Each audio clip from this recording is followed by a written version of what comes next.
Kilómetro Cero es radio.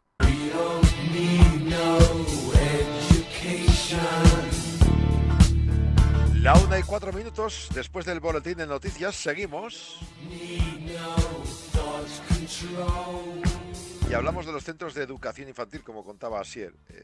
Todos hemos vivido, muchos hemos vivido. Hablamos de esta educación temprana no obligatoria. Dime. Efectivamente, Jaume, lo que solíamos llamar parvulitos. España es uno de los países europeos con un mayor índice de escolarización temprana, a pesar de que esta no es obligatoria hasta los 6 años. Recordamos que se ordenan 2 ciclos. El primero comprende hasta los 3 años, el segundo, que es gratuito, va desde los 3 años hasta los 6. Según los datos del Ministerio de Educación, las escuelas infantiles han contado el curso 2020-2021 con casi 28.000 alumnos matriculados menos de este tramo de 3 a 6 años respecto al año anterior, que es un tramo que casi alcanza generalmente el 100% de escolarización. Ciertamente la situación de pandemia puede haber sido clave en este hecho.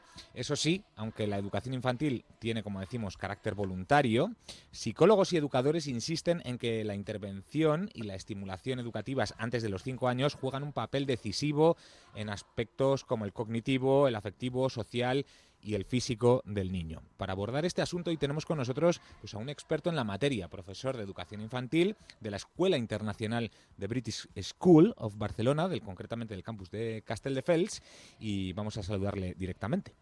Steve Rochester, buenos días. Buenos días, gracias por recibirme. ¿Qué diría? Dicen que incluso la escolarización tan pequeños y demás mayores prefieren hacerlo en casa. ¿Qué diferencia respecto a escolarizar a tu hijo en casa, en el campo, de 2, 3, 5, incluso más años, a llevarlo a socializar? Bueno, yo creo que es exactamente eso. Una gran parte de los beneficios de mandarles a un centro como lo nuestro es la socialización. Tú tienes un espacio ahí en que los niños están pasando mucho tiempo con otros niños de la misma edad, y esto ayuda tanto como en la personal, social y emocional, como en la lingüística. En un sitio como lo nuestro, por ejemplo, tenemos un grupo de niños de muchos países diferentes, de muchas partes del mundo diferentes, y están desarrollando un conocimiento de cómo juegan bien entre ellos, pero tan bien de cómo comunicarse, tanto en español como en su lengua materna. Y sí, en algunos casos esto no es el español.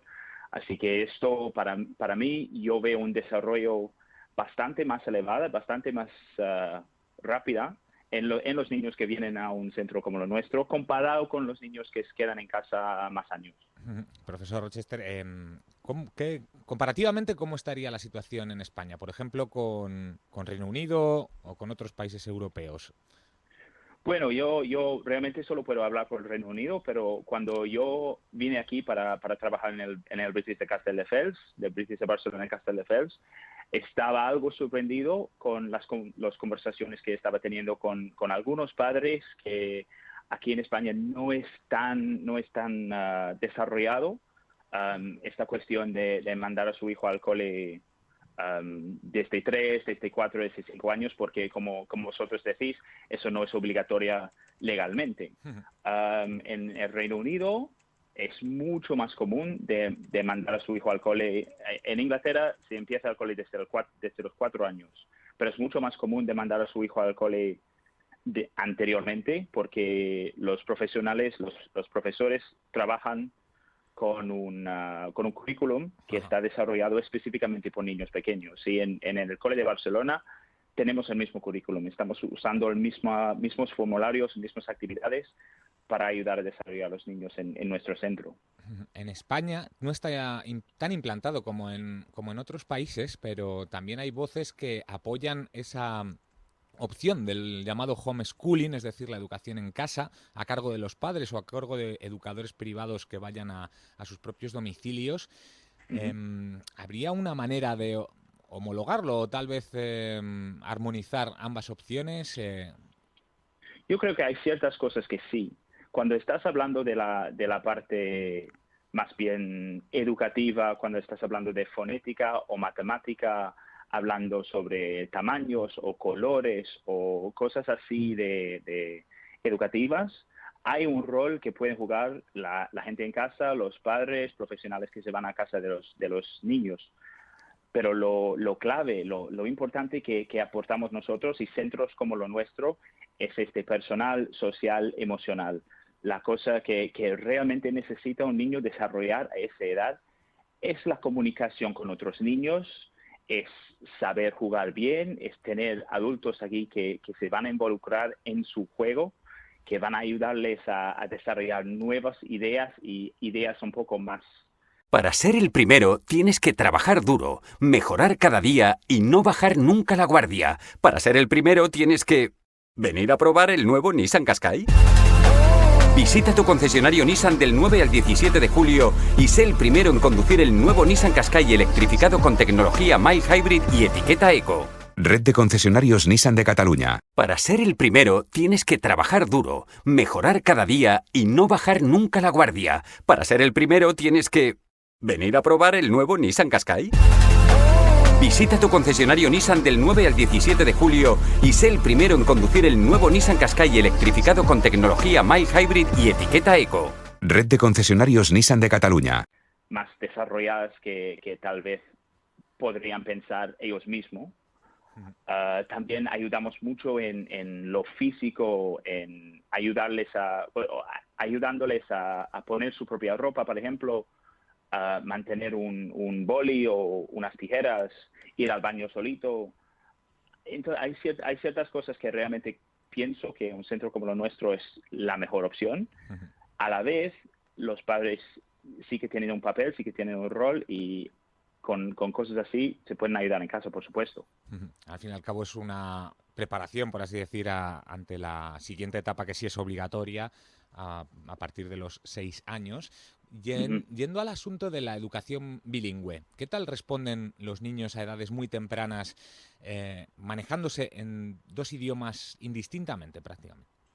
Realmente para mí era una gran sorpresa. Yo me mudé aquí en 2014 sin poder hablar en castellano y pensando, estos niños, la gran mayoría de los niños en mi cole no van a poder hablar en inglés porque a lo mejor vienen de casas bilingües con castellano y catalán, pero no tendrán nada de inglés. ¿Qué hago yo para que desarrollen estos niveles de conocimiento? Y francamente, la rapidez con que lo han pillado me sorprendió. Tenemos muchas maneras de hacerlo en un centro como lo nuestro, hablándoles en inglés todo el tiempo, pero también tenemos recursos bilingües, muchos dibujos, cosas para que entiendan. Y los niños pillan muy, muy rápidamente lo que quieres decir a ellos. Si tú estás usando mucho gesto, tu cara, ellos pueden entender con bastante rapidez lo que están intentando decir. Y luego el próximo paso es que, pueden usar esas palabras por ellos mismos. Yo he tenido casos en mi clase que yo soy profesor de P3, o sea que los niños que son muy pequeños, que salen de mi clase con 3 o 4 lenguas. Yo he tenido niños en mi clase que hablan una lengua con su mamá, otra lengua con su papá, y luego español con los niños de la clase e inglés conmigo. Salen de mi clase con 4 años teniendo 3 o 4 lenguas y esto abre muchísimas puertas para el futuro. Ahora que el mundo es mucho más pequeño que antes y los niños tienen, los adolescentes y ellos tienen la oportunidad de estudiar más allá, otros países, lo que sea, y teniendo ese base en lenguaje es súper importante y ayuda bastante.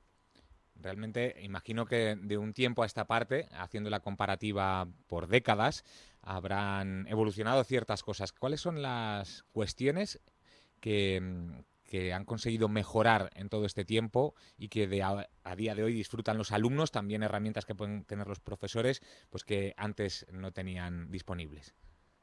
Bueno, yo diría que es esto, y también solo estoy hablando por el Reino Unido, pero yo cuando estoy comparando mi experiencia del cole, cuando yo estaba estudiando allá, con la experiencia española o catalana o en un centro como el British School de Barcelona, yo diría que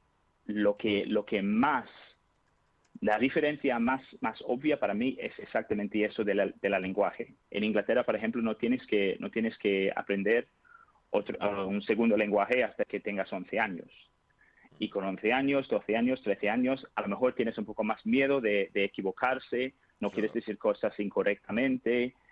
Y yo me acuerdo de la mayoría de mis amigos. Yo estudié francés y alemán, pero la mayoría de mis amigos querían acabar con una segunda lengua cuanto antes.